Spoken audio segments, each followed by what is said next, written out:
Tom Fitton is with me, president of Judicial Watch, one of the most important groups operating in Washington. Tom, it's great to have you on. I want to ask you about your lawsuit against where you guys are suing Schiff for phone subpoenas targeting Trump. But can we start with a little bit of what is Biden talking about? And he says he won't comply with a subpoena. Maybe he will comply now. He's kind of walking it back. And he's suggesting that there is no evidence that he's done anything corrupt at all. Thus, he shouldn't testify. I don't think that works. I think if he's innocent, he should go up there and he should make his case because he's the centerpiece of all of this. I don't see how he can avoid this. Well, according to the left, if you object to a subpoena, you're guilty. If you object to a subpoena under law, you're guilty. You object to being questioned about a topic, you're guilty. That's at least the standard for Donald Trump, and I wonder if that's the standard for Joe Biden. I don't know if he's going to be called to testify in the Senate. That's highly unlikely. The Senate doesn't want to do that, neither Republicans or Democrats. But the reason that what Joe Biden has to say is important is the defense for President Trump is, did he have a good faith reason for asking about Biden and Ukraine? Were there serious issues and allegations that needed to be investigated? And if he's going to make that case, Joe Biden's going to be central to it in terms of any witnesses. So this is where I am struggling to see how the media, even though we know how irresponsible they are, continue to cover this up. They act as though there isn't a tape of Joe Biden bragging about strong-arming Ukraine to fire the prosecutor who is looking into Hunter Biden. It's they're trying to avoid this, and they've been largely successful. I don't think if you polled people who don't get their news from conservative media, I don't think even 5% would know that happened. But if they're actually getting close to throwing the president out of office, which I don't think anyone thinks that we're there yet. But if they got close to that, I do think that would come to light. And I think that would really be surprising to people. And this is why the establishment media is so dishonest, but they can also be effective in a way, because I think Biden has largely dodged this. I don't understand how he's done so. Yeah, I think you raise a good point there. And this to me is important, that the White House and defenders of the rule of law highlight the corruption in Ukraine as it relates to Biden and the interference in the 2016 election. The Coup Cabal is trying to stop any discussion about that from taking place, and suggesting that raising questions about what Ukraine was up to is part of a Russian conspiracy theory put out there by the Russians. It all comes back to the crazy Russia collusion theory that has no basis in reality. And the fact is that Biden had an issue with Ukraine. The Obama administration was concerned about it. The Trump administration was right to be concerned about it.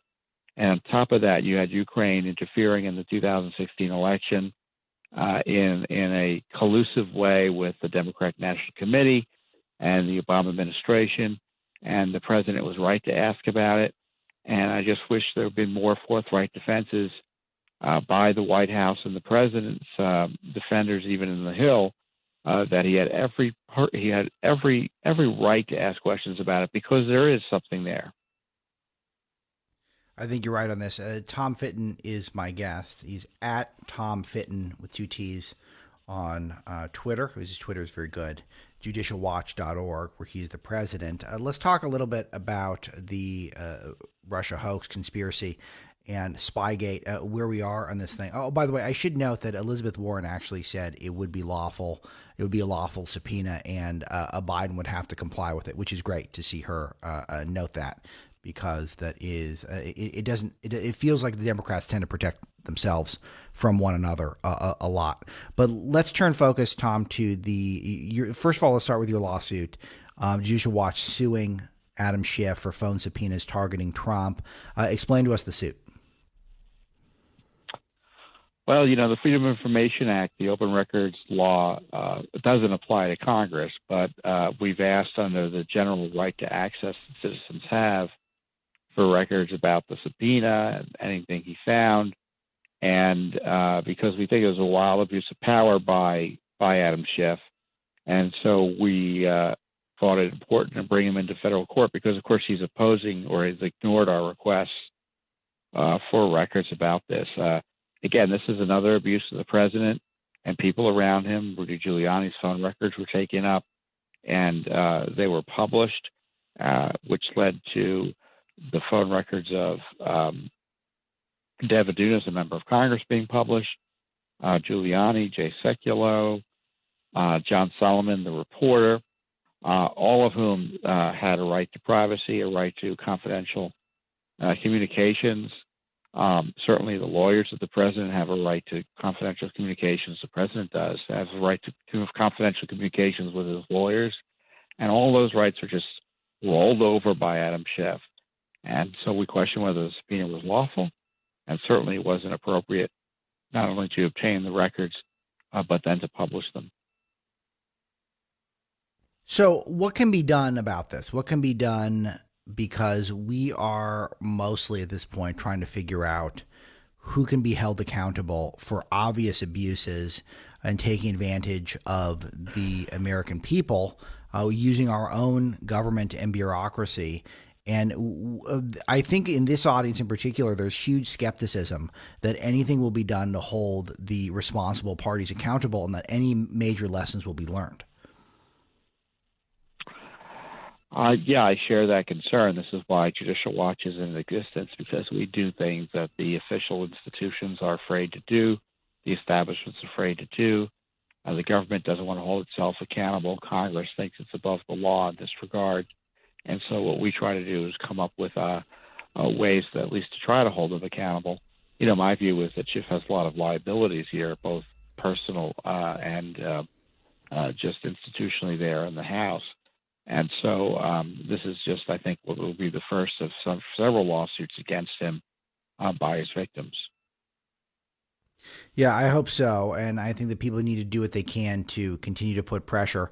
What do you make of the anticipation for the work of Durham, who people are referring to him as Bull Durham now? Are you, how highly are you anticipating what he's working on right now? When do we think we'll be able to learn exactly what he's up to? Or are you in the camp that it wants to see the goods before you get too invested? Well, you know, I don't see any evidence there's a serious criminal investigation going on. Maybe it's all going on in secret, but that would be an extreme surprise. I'm hopeful. Again, Judicial Watch is just going to keep on trying to figure out what went on. Hopefully the DOJ will act, but I'm not seeing grand juries. I'm not seeing witnesses coming in to testify. You know, when you look at the Mueller Special Counsel, there you saw the indicia of what a serious federal criminal investigation looks like, however abusive it was. You don't see any indication that's going on with Mr. Durham. And there's still time. Maybe it will start up eventually. But, you know, if the past is prologue, I don't think there's going to be prosecutions, but we'll see. Or prosecutions of significant figures that people are expecting, like Comey and Brennan and things like that. Yeah, and you still see people like Andy McCabe show up on CNN, and I don't believe that John Brennan's been fired or James Clapper. All these people are getting money, leveraging their connections in Washington to make a mint on cable television, and they all are disgraced, and they all are. I have betrayed the country in some ways, in my eyes, and it seems like it's just mostly business as usual. And I'm with you. Do you believe that if there was a grand jury, we'd have known about it at this point? Because it does seem like there are no secrets at this point in time, Tom. You know, my guess is there's a grand jury that's allowing the government, the Durham, to get documents. You know, they get subpoenas through the grand jury for some documents. But bringing in witnesses to testify, that's what needs to be done, and that's not being done.